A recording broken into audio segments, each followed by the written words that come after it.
this little hold music while we wait.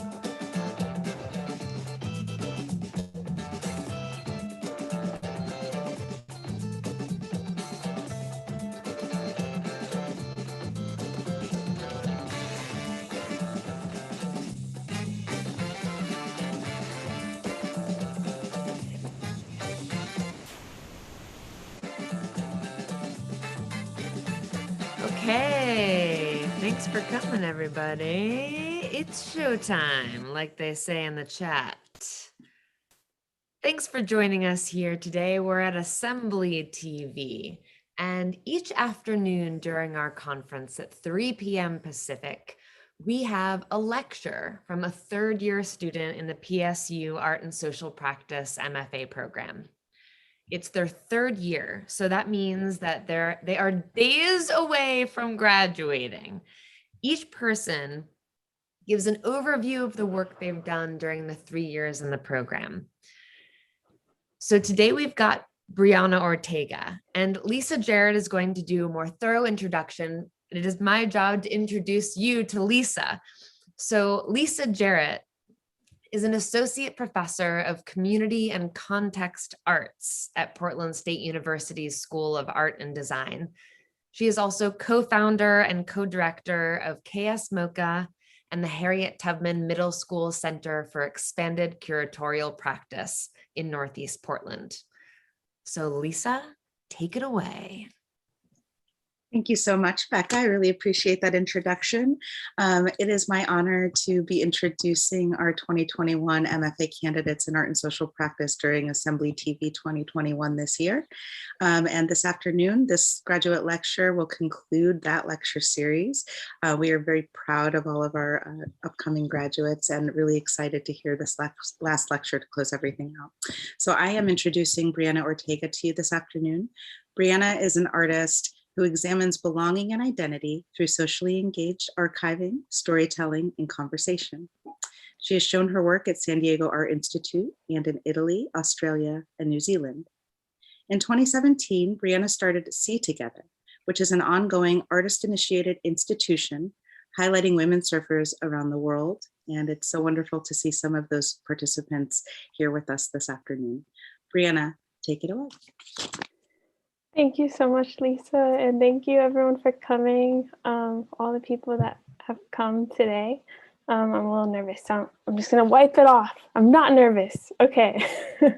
So my name is Brianna. I'm an artist, educator, or, oh wait, sorry, I gotta share my screen, I forgot. Hold on, sorry. Okay,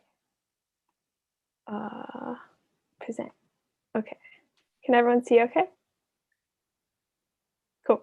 Okay, so my name is Brianna. I'm an artist, educator, organizer, and surfer. I explore in-between spaces, the relationship between identity and place, and question power in social constructs and spaces.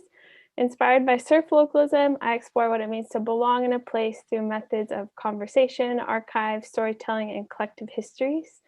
And so just starting off, I'm just gonna give you a little bit about me first, because all of the work that I do is based off of my own embodied experience of navigating through the world. So my whole life I've been in the in-between. I grew up moving a lot. Everyone will always ask you in life, where are you from? And that is always kind of like your identifier of your identity is like where you are from and where you have lived. And so I grew up moving between mostly in Hawaii and California, but also I've been in Oregon for 9 years, and also Washington in high school. So I grew up kind of like the kid that was always the outcast. I never really had any friends because I changed schools so much. And so the other question I get is, what are you? And my dad is Black, Native American, and French from New Orleans, and my mom is white with Hungarian and German, like European ancestry. So I am mixed race, obviously, a mixed race, white passing person of color. And then another thing that I went through for 3 years was an autoimmune disease where I was really sick. And so this was another experience where I felt very invisibilized because it was an invisible illness. So people would look at you and not realize that you're sick. So all of these things kind of informed my identity and who I am today and the work that I make. So I moved to Oregon, and then I got into surfing here in Oregon, and this is where I encountered surf localism in a way that I hadn't encountered before. And to give you a little bit of background about surf localism, basically it is a construct created by surfers at a specific site to control means of access to a surf location or community. It was originally thought of to start in Hawaii as a means of protection from outsiders from further colonizing surfing in Hawaii, since the nation of Hawaii was illegally stolen.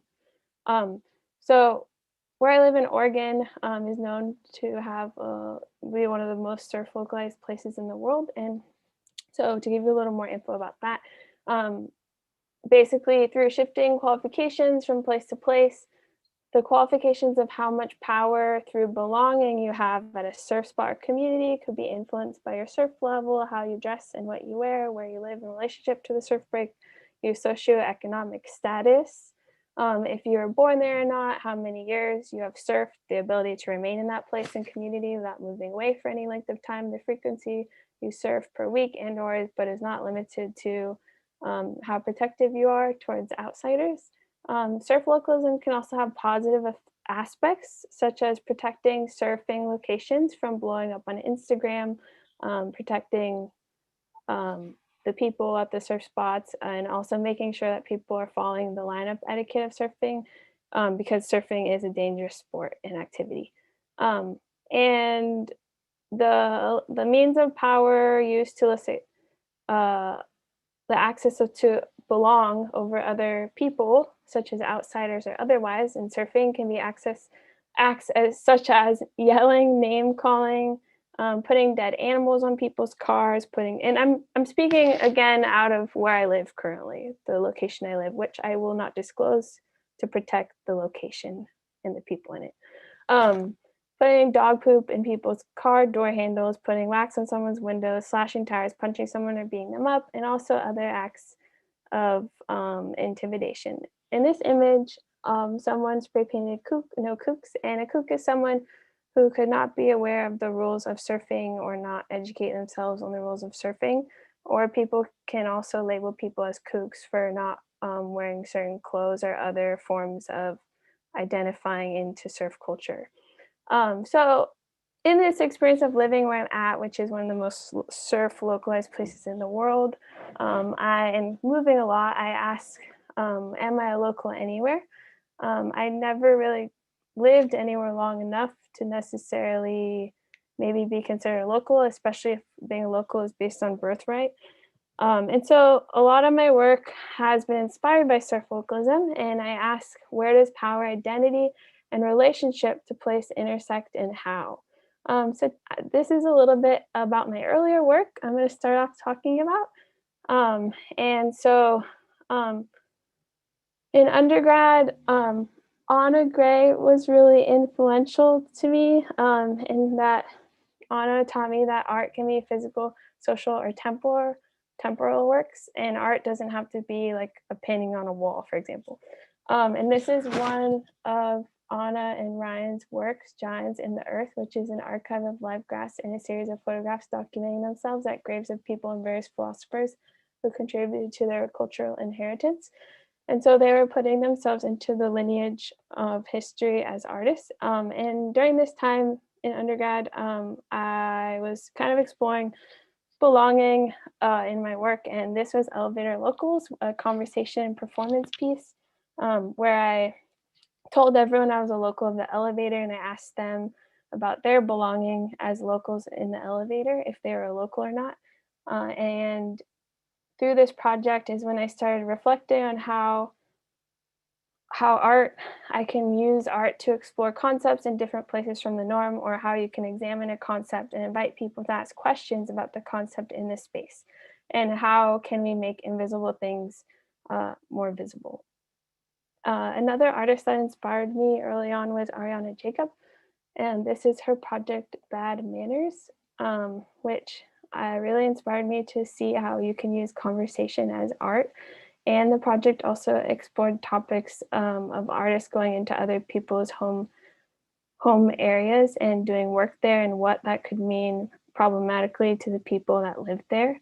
And this is another artist that inspired me, Guerrilla Girls, Dearest Art Collector in 1986. It says, "It has come to our attention that your collection, like most, does not contain enough art by women. We know that you feel terrible about this and will rectify the situation immediately. All our love, Guerrilla Girls." So this is kind of also when I started thinking about representation in this way through art. Um, and this kind of builds upon what I'm going to start talking about. So at the same time, I was thinking about representation in surf media and how surf media is very much has been dominated by white men and across through like magazines and films and history, women's representation has been very much oppressed, as well as like women of color. And this is a surfer's journal example where you can go through the whole entire magazine and you couldn't find one woman surfer, but then there was one woman who was naked on like this one page. So that's all you could find. There it is. So just more proof that representation issues are also happening not only in the art world, but also in surf culture. Next slide. And this happened last year. Surfer Magazine went bankrupt. And at this time, a lot of my friends received this message that they were sorry that they went bankrupt, but you will receive Men's Journal for the remainder of your subscription. So a lot of my friends got this in the mail, which was really interesting. And still continues the kind of the point here about what is happening where men are also in power. They're the ones that are writing history in surfing. So around this time too, so I wanted to really start like a women's surf kind of art creative publication. And I was trying to find if there's anything else out there. And I found Margaret Seeley had Sea Witches, which is a zine to amplify stories of water women. And then all these other projects also inspired my work. Tarana Burke started the Me Too movement, which used Me Too as a platform to invite others into the space to have conversation about sexual assault and abuse. And ultimately, it showed how people in greater numbers can really create change as well through storytelling. And then Fabio and also started She Shreds in 2012, which was a platform and magazine that united women guitarists together through print publishing and more. And she partnered as well with an art space in Portland called Disjecta. And then I also read Surfer Girls in the New World Order by Krista Comer, which is an academic textbook that details sexism and racism and localism in surf culture. And then on the left over here, Tracy Moffat is a artist and filmmaker who created this film called Heaven, which basically she used the medium of a video camera to subvert existing culture of male-dominated surf culture. So going into See Together now, those are all the things that inspired this work. So this is like a project that I started in 2017. I started it because of the lack of representation of women surfers in the media and in surf culture, and even working at a surf shop. You know, people would come in, they would talk to all the guys, even if the guys didn't surf, but they would never talk to me because I was a woman and they didn't think I knew what I was talking about. So I started this See Together, and it's a platform and artist-initiated institution where invisible things could be made more visible through art in this world where women surfers had more limited visibility.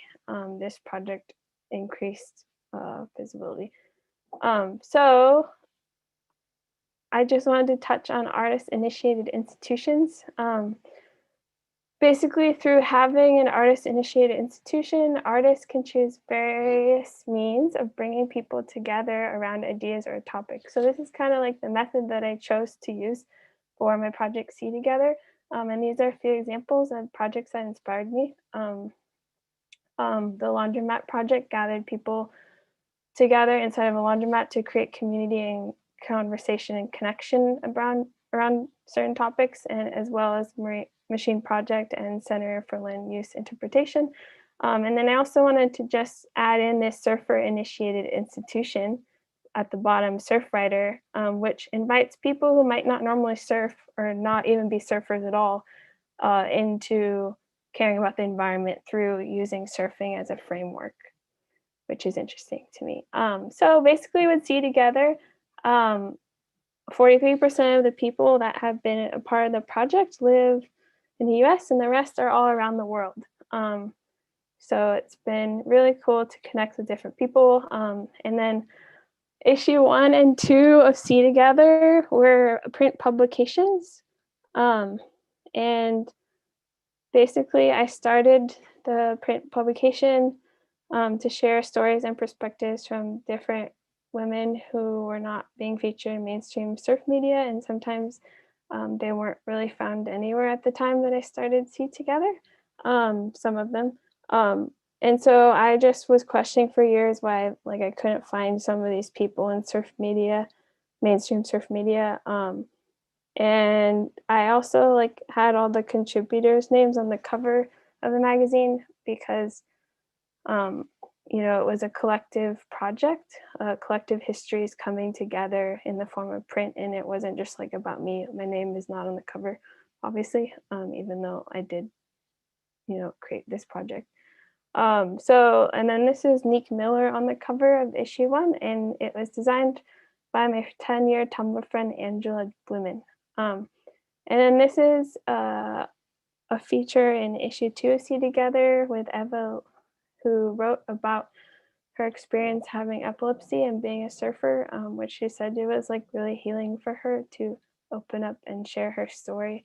And it just shows the power in storytelling and collective histories coming together side by side. Oh no. Oops. Sorry, something is not showing up right here. But basically, this is a photo of a bunch of women surfers in bikinis or posing with surfboards. And oftentimes when women were featured in mainstream surf media, and this is still happening today occasionally, they're often in advertisements for surfboards posing or even just holding surfboards. And you wouldn't often see cold water women surfers or women in wetsuits as often, even though a lot of people around the world wear wetsuits. So a lot of times you would see cold water women surfers not necessarily getting sponsored because the people in the warmer places with bikinis would be prioritized. This is issue 2 of See Together. And so on the cover is Hannah Scott, who is in Canada. And I kind of see art, and specifically this project, which is an artist-initiated institution and platform, as a space to subvert mainstream journalism and power structures surrounding the idea of what a writer is or who is worth interviewing, or the idea of trying to find someone who has the best personality, which is something that I actually heard from someone about a surf film. They wanted to find someone with the best personality. So I just really believe you don't have to be a professional writer to be in this art project. You don't have to be good, whatever that means, at public speaking or interviews to be interviewed. And so just really thinking about who is able to come are just also everyday people. This is Sammy Colbert, who I met through her dad, Matson Colbert, and he contributed the photos of Brittany Eastseller in issue 2, and she talks about her identity as a Filipino Hawaiian surfer. And then this project was called See Together Podcast, which was a conversation archive where I interviewed people around the world. And the method that I kind of used for this project was really inspired by Harold Fletcher and his project Veda's Bibles. And through this project, he met this woman who highlights her Bibles and then invited her to show her Bibles in an art space. And so she was just an everyday person, just like me or you, and she was invited to show these. And I think that everyday people and everyday experiences can be framed as art. And that's how, like what Harold also talks about through his projects and work, and through art, you can invite people to learn about something familiar and seeing it in a different way. And undervalued things are often seen, they're people see them as really normal things, so they're just undervalued. But there's something in that for me, and putting it into an art context, and people see everyday things in a new way, or it increases the value so you can appreciate it and examine it in a new way. So that's kind of what I would do with Tea Together. This is a podcast episode with Patty Panisha, and she shared her experience of actually not being included on a plaque that was honoring some founders of a surf association last year that happened in 2020. She was left out. So this is still happening today. Women are still not being included in surf history. And then this was an episode with Vanessa Grace Yeager, who shares her experience about founding Women Who Surf Facebook group, which unites women all around the world, and also Latinx surf clubs in LA. And this is an episode with Nick Miller talking about her experience being marginalized as a mixed race Black and Mexican surfer, and overcoming challenges with age, people telling her she's too old to be sponsored or whatever, and how she overcame that. And this is Sachi Cunningham, who talks about her experience as a cold water woman surf photographer. And this is Malia Kaleapa'a, who talks about how surfing is a generational gift passed down through heritage in Hawaii, since Hawaii was colonized and taken over, and as well as surfing was an indigenous practice that originated in Hawaii and other indigenous places in Polynesia.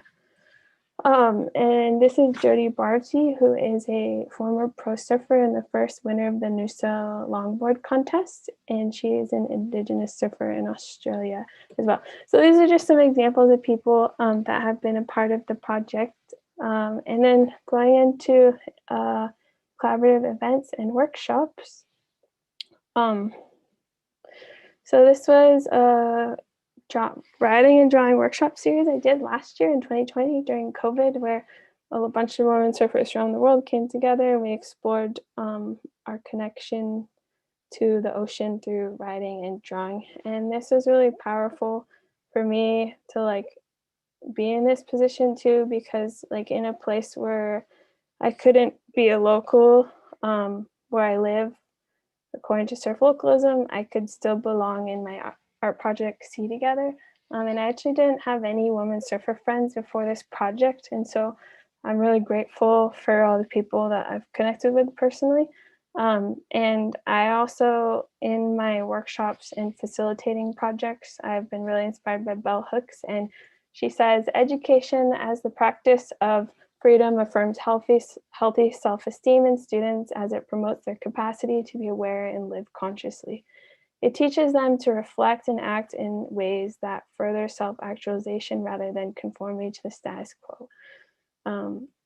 Okay, and then here is a event in 2019, Women Surfers and Media Representation, with Sammy Bones, who is a women surfer organizer in Portland, and then Elizabeth Pepin-Sylvan, who is an independent surf filmmaker, who showed these two films, Surf Mamas, about pregnant moms who surf, and also La Maestra, about a surfer in Mexico.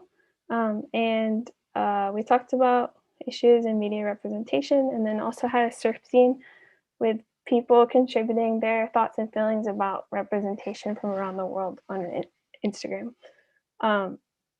Next. Okay, so so and then on the left is an event in Torquay, Australia, part of UNI and their women creative projects panel. And this was interesting because Belinda Baggs is on the right, and she's a pro surfer sponsored by Patagonia. And another thing through this project and through art is that you can step into and meet and connect with people that you not normally wouldn't have been able to connect with. And in this project, I didn't have any experience in journalism or anything. Like, I don't have experience writing, publishing, podcasting, whatever, all the whole thing. I never had any experience. But like through like being an artist and using the role of the artist initiated institution, I was able to, I guess, give myself permission to connect with people that I wouldn't be able to connect with through the role of that. Yeah, hopefully that makes sense. And then on the right is Katie Rowland in New Zealand invited me to be a part of this weekend. And I'm not from New Zealand, so I told her, like, I don't want to, it's not my community, it's not where I live, it's not where I'm from, but I would love to support you in any way. So I supported her on that weekend, and that was really a powerful experience, and we're still friends today. This is another event, a collaborative event in Portland at Leeward Surf, which is a woman-owned surf shop in Portland. And this was a pretty powerful event. And like on the far right is Meade Crosby. I won't go through everyone, but Meade Crosby, she lives in Seattle and she's a scientist. And I invited her to come be a part of the event. And she said, well, I'm not like a pro surfer, I'm just an everyday surfer. And she said that it was really powerful for her to be a part and to like kind of think about how I was considering people that aren't like famous or aren't like the CEO of a surf brand or doing anything, but just normal people who have their own life story and embodied experience that they can share with others, because every single person has something that they can share with others that people can learn from. And I think that's like a big part of it. This is another event with Jenny and my friend Jenny in Europe, and she talked about, we had a conversation on the topic of racism and being mixed race, because we're both mixed race, and the gentrification of Sri Lanka. This was an online event that was really awesome. A lot of people reached out to us and said that it was important for them because surf tourism is really impacting their local area in bad ways. I'm also inspired by Adrian Piper, which is an artist, and according to Wikipedia, her work addresses how and why those involved in more than one discipline may experience professional ostracism, otherness, racial passing, and racism by using various traditional and non-traditional media to provoke self-analysis. And this was a project, calling cards, where she would give these cards out to people when she was experiencing racism for the card on the bottom, and they didn't realize that she was Black, and they were being really racist. So next project, parking ticket project. And this project basically was a collaborative project, again, participatory artwork, where sorry. This is a project where basically we had a bunch of people submit facts about women's surf history from around the world, and we put them onto this parking ticket designed by Maria Alves. And people were able to download these parking tickets off of the website and put them onto parked cars at their local surf spots or communities where people gather for surfing. And this was about kind of asserting women's surf history into the public imagination through the form of kind of like forcing people to engage with women's surf history and inviting them to learn more on the website. So now I'm going to go into Bunny Hill, which is my graduate project, and it's a collection of collaborative site-specific projects. So basically, Bunny Hill is a location in Cannon Beach where bunnies were released from the wild, released into the wild from someone's RV park like 15 to 20 years ago, that's how the legend goes. And it's in Oregon, in Cannon Beach, on the south end of Cannon Beach, Tolovana, next to Moe's and Tolovana Inn. And so basically the bunnies live here. A lot of people hate them. A lot of people love them. Some people want to kill them. And some people want to capture them. Some people who live in Washington state come down to try to capture them, to save them from the wild and put them up for adoption. This is Cannon Beach Bunny Rescue. So it's a political issue. The city of Cannon Beach doesn't want to get involved because people are so torn over the bunnies. And this is just something I've been thinking about for years, and I've spent a lot of time with the bunnies there. In 2018, I did my first Bunny Hill tour, which is a performance and public tour where I gave people a tour of the bunnies. And then in 2020, I did bunny workshops with kindergartners where I invited them to share their feelings about the bunnies and how the bunnies make them feel, in addition to Bunny in the Tide Pool, which was a real story that happened where Bunny was found in the tide pool. And so they made art about that. And so with Bunny Hill, before I go into the actual project, I want to mention this artist, Dylan DeGive, who did this work, just the two of us, long walks in the park. And basically, he invited dog lovers and bird lovers to go on a walk together, which were two groups that normally hated each other sometimes. So I was inspired by how he brought two different people together in a project of opposing views. And so this film was called To Exist, a film that I made in 2021. I interviewed people in the community about their feelings about the bunnies here in Cannon Beach. And many different people shared their opinions, and they were put into the film. And I'm just going to show you a few excerpts from it right now so that you can hear. And let me know if you can hear it okay.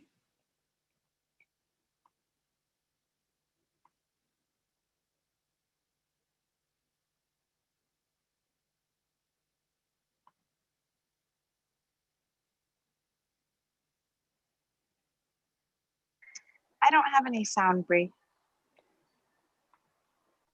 Oh no. Okay.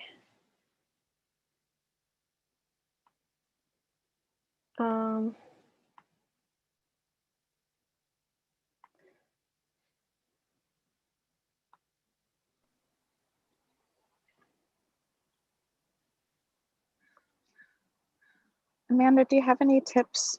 I think we had to try something last time. Let's see. I just, in my top left corner, Brie, I've toggled between turn off original sound and turn on. Maybe try that as well. Okay.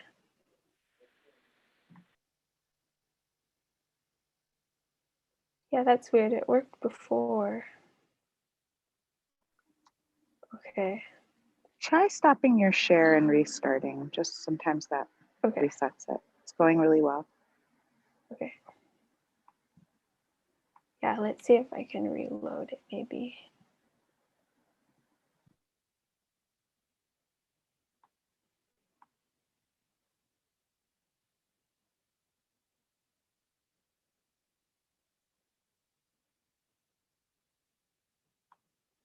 Okay.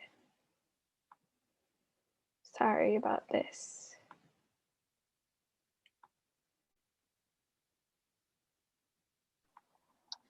Nolan put a little note in the chat that says make sure you click share sound when you share your screen. There should be a button.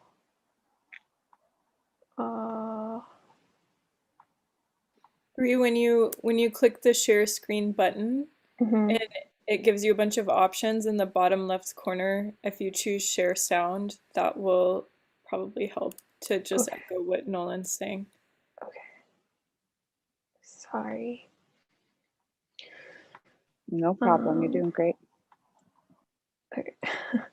Okay, share sound. Oh, I see. Okay, thanks. Oh my gosh, this is setting me back. Okay. Thanks for your patience, everyone. Okay.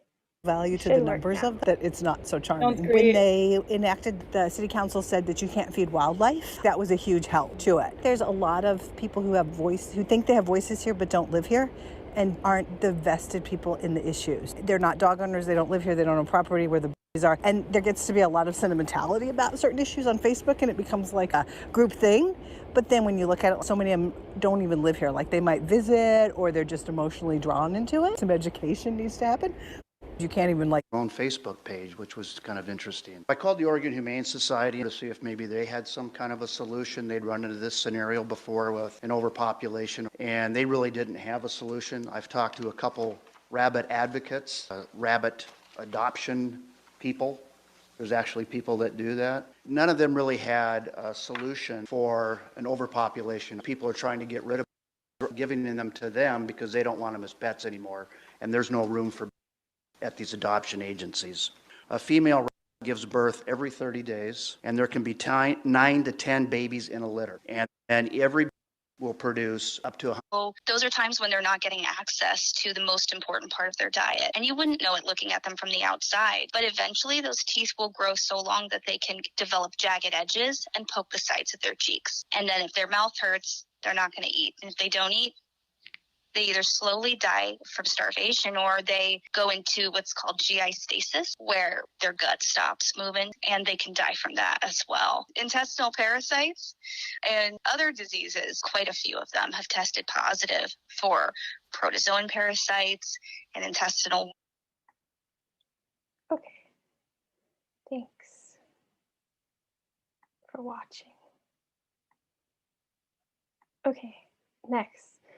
So basically through the film, I interviewed the community members about their relationship to the bunnies, and it invites the viewer to reflect on greater systemic issues such as racism and homelessness and white saviorism and other things. And through the film, I also asked who determines the time it takes for something to not be invasive anymore, or who determines the time it takes for something to become local, such as the bunny.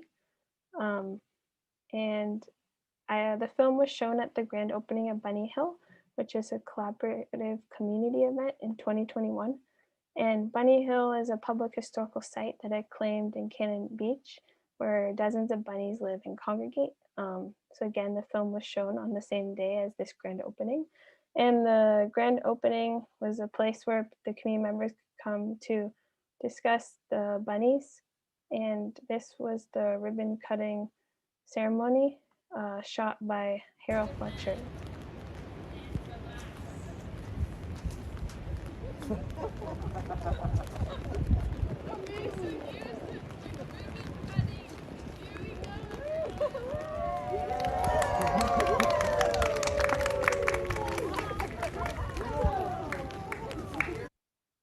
And at the event, oops, gotta go next slide.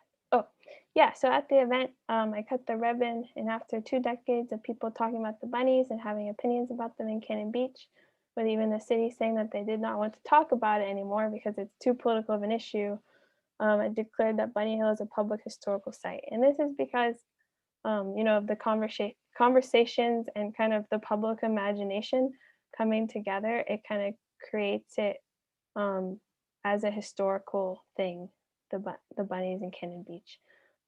And Sarah Hauser of Surf Crest Market shared her story with the bunnies, a part of the panel discussion. And this is Sarah here with her How to Be a Good Bunny Buddy description at her store.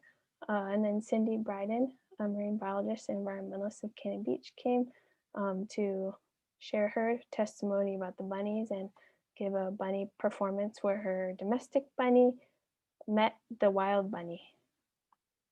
And then we had a bunny tour to meet the bunnies that lived there and were in the film.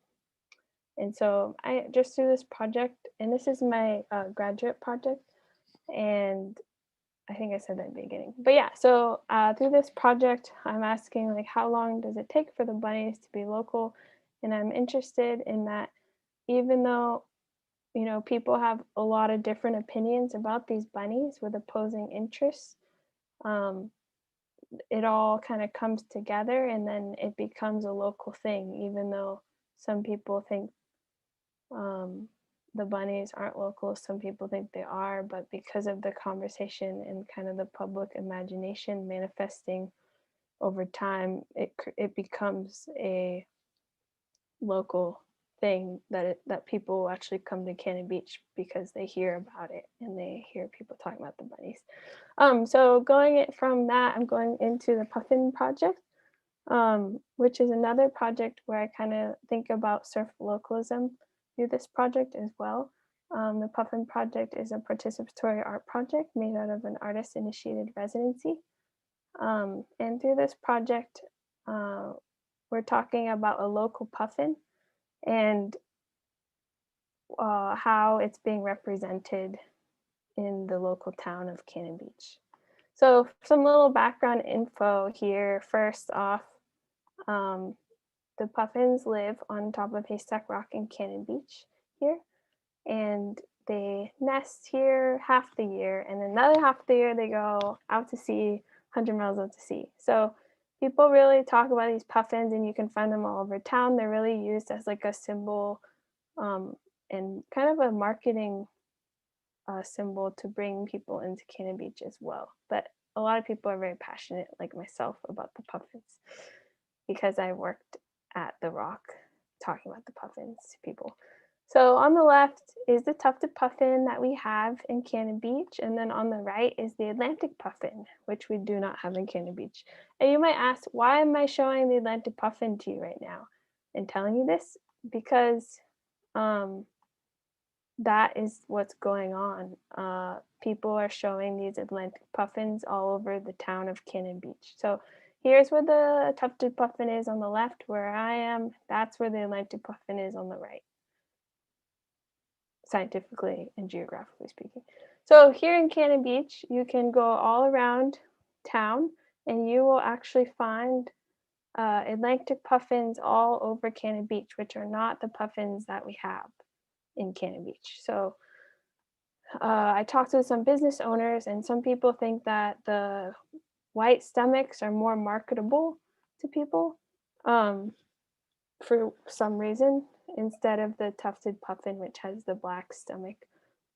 And so this project, before I start talking about the actual project, this is all the background information. I was inspired by Muriel Ladderman Ukele's maintenance art project. And she uses art to bring visible to what is invisible in sanitation department.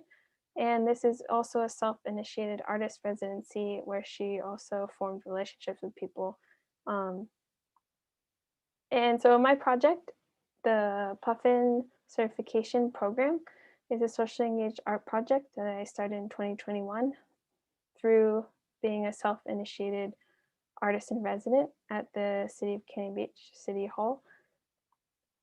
I would go around to businesses and kind of go through their business and see if they have any of the Atlantic puffins. And if they do have Atlantic puffins, then I can't certify them as a tufted puffin certified business. But if they have tufted puffins, I can certify them. And then it's also about education, educating them about the local puffin that we have, the tufted puffin. So this is about, and then next slide. Yeah, so this is an example of one of the certificates in the business, certifying tufted puffin certified businesses.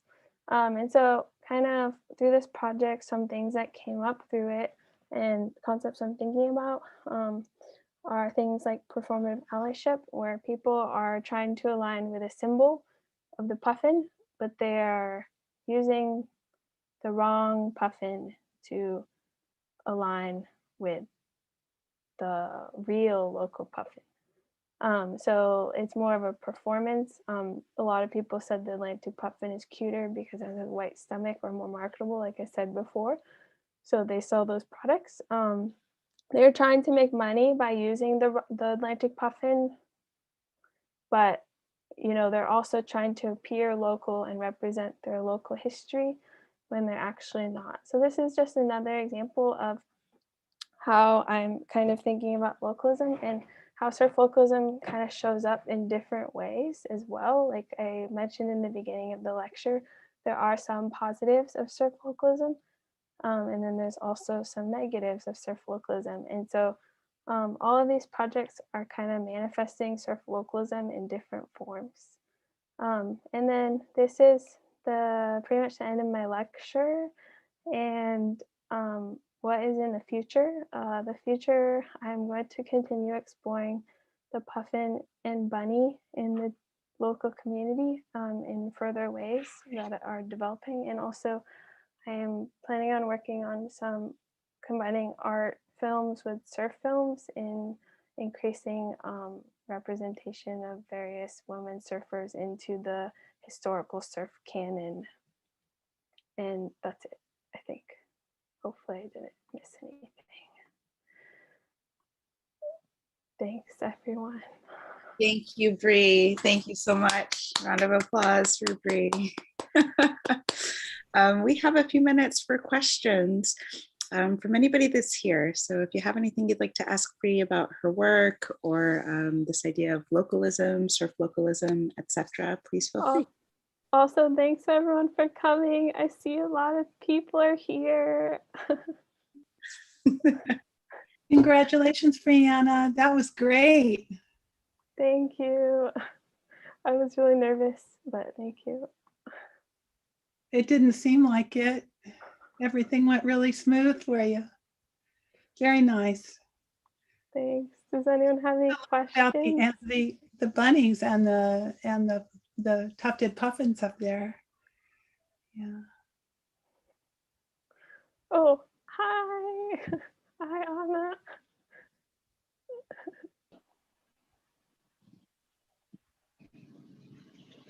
Finn, come here.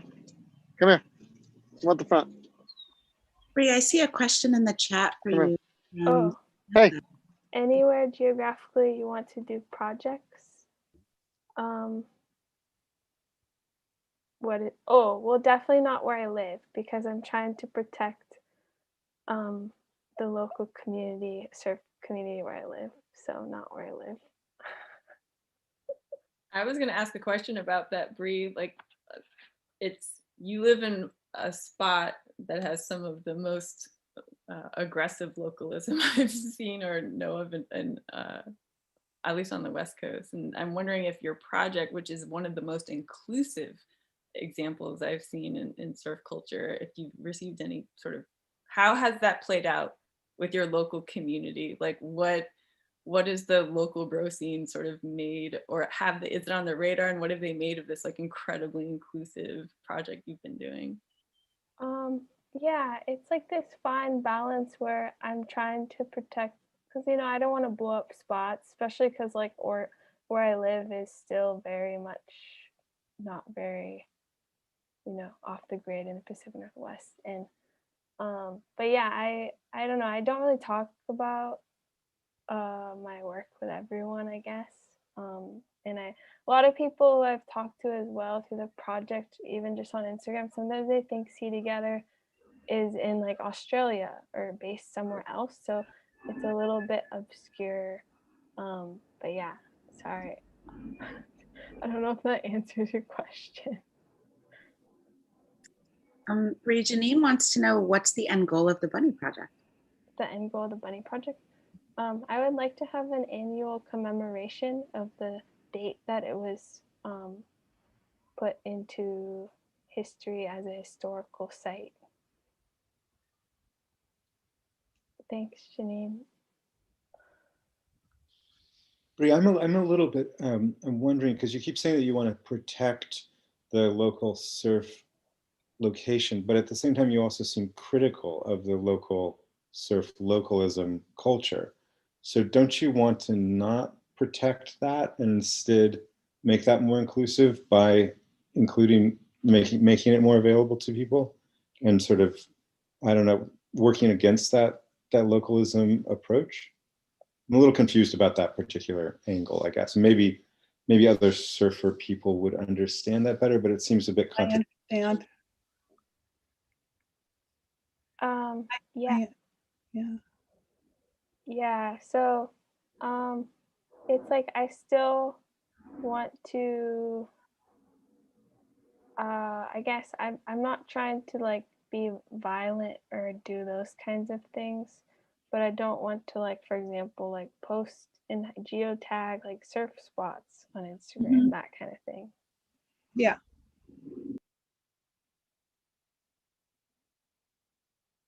Does that make sense? Can you say why though? Why? Yeah.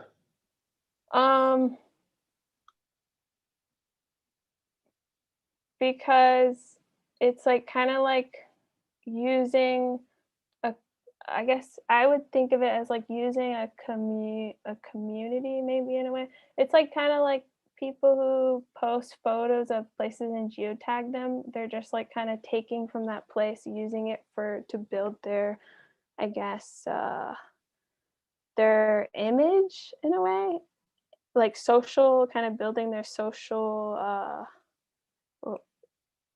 what would you call it?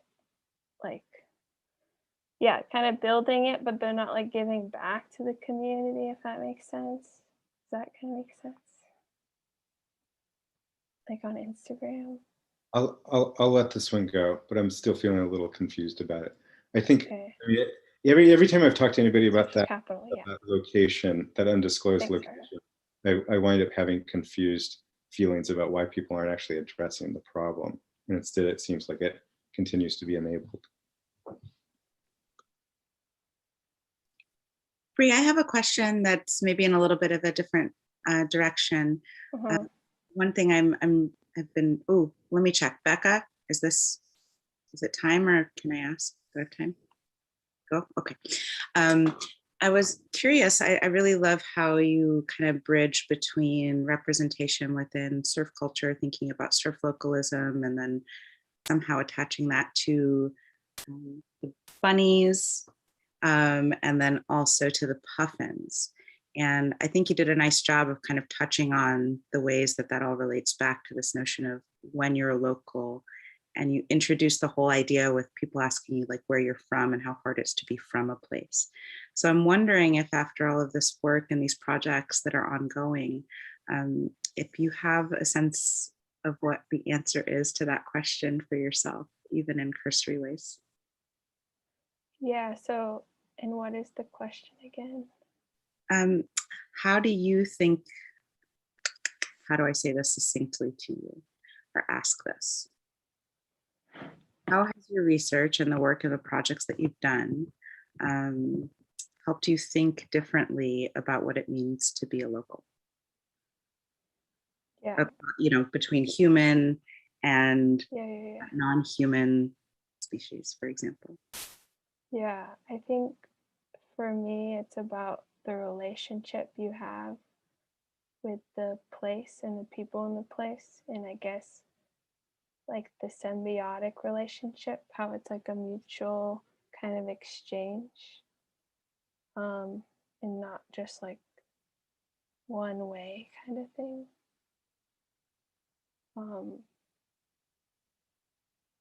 Yeah, that makes sense. I was thinking about Sea Together, and I see you have crew here, like crew showing up for real, really like something, right?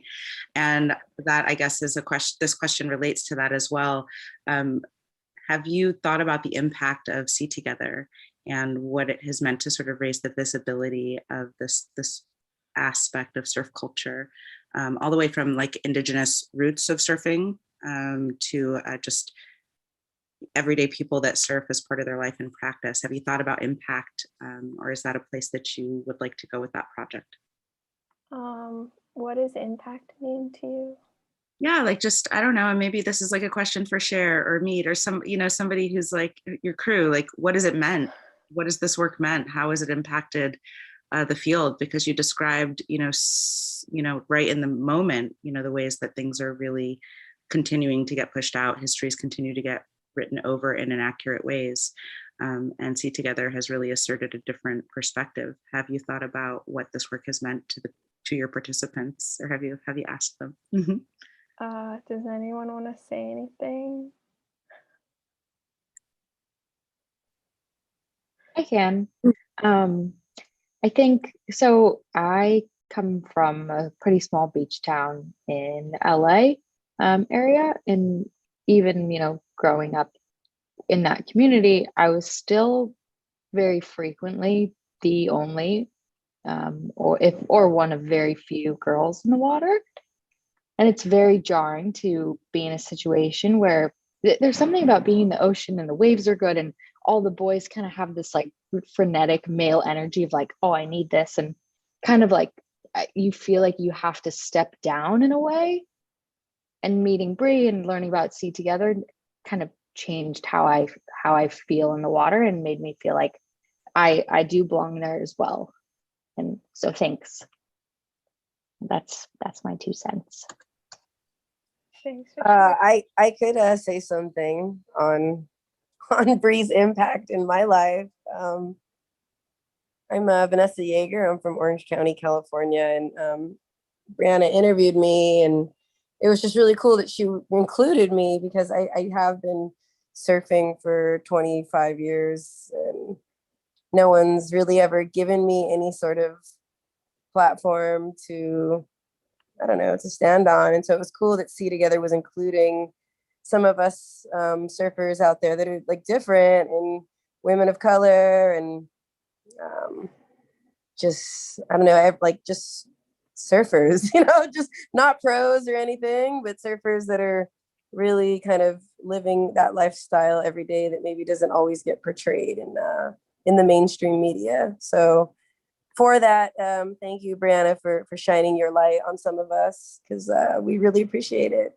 It's very rare that we get that. So you have given, you've given back to the surfing community by showing that there's different looks of surfing, not just what the mainstream media shows you. Thank you, Vanessa. And yeah, to everybody here, I think I have to turn it back over to Becca now. But a round of applause for Bree, an amazing graduate talk. We really appreciate your time and your work, Bree. And thanks to everybody for joining us here today. It's been fantastic. Thanks, Bree. Congratulations. Thank you. Hi, Andrea. Thank you, Brianna. Thank you, Sharon. I appreciate being included in your first edition so much, and through getting to know one another better, we realized that we had so much in common, even though we're decades apart. So, and I agree with your friend in Los Angeles about surfing up there and how it was for me in the 60s and early 70s, being the only woman in the water where we live. So yeah, it's definitely, you just kind of have to keep your eye and just keep paddling out, keep going out and enjoying the waves with a positive attitude, believe in yourself. Yeah. Oh, thank you. Welcome. So inspiring. Thanks for sharing, everyone. Great. Yeah. If the chat compliments are flooding in, Bree.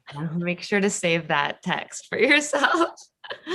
All right, so it's 2 minutes to the hour, which means that we're coming up to our next event.